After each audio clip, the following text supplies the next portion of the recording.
Let's have a look at the respiratory system.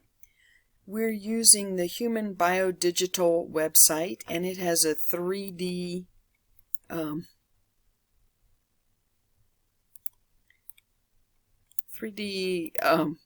function.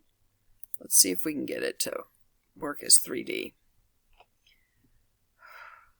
Switch to rotate mode. Okay, so you have to use those controls, move it around a little bit.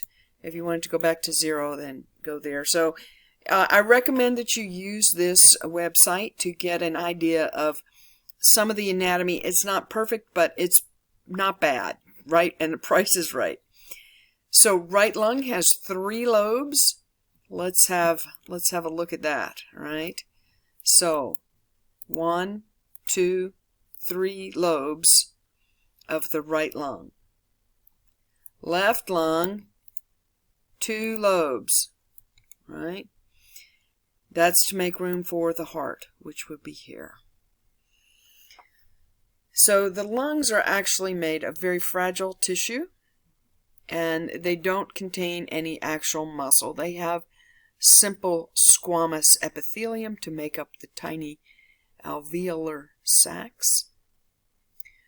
We have the upper respiratory system, where we've got the nose, nasopharynx, oropharynx, laryngopharynx, the thyroid cartilage in the larynx, right? The trachea, also known as the windpipe. We can tell the windpipe from the esophagus by the cartilage rings. So the cartilage rings are keeping the trachea open, and the esophagus, which is another tube right behind the trachea, is for food. The trachea is for air, esophagus is for food. And so the esophagus can just get floppy. The trachea, we want to keep it open. So this larynx up here that looks kind of like a funnel functions to keep the windpipe open or patent. Patent means open. Bronchi, right main bronchus. It's not letting us focus in. Let's see if we can zoom in a little bit there. All right. Left main bronchus.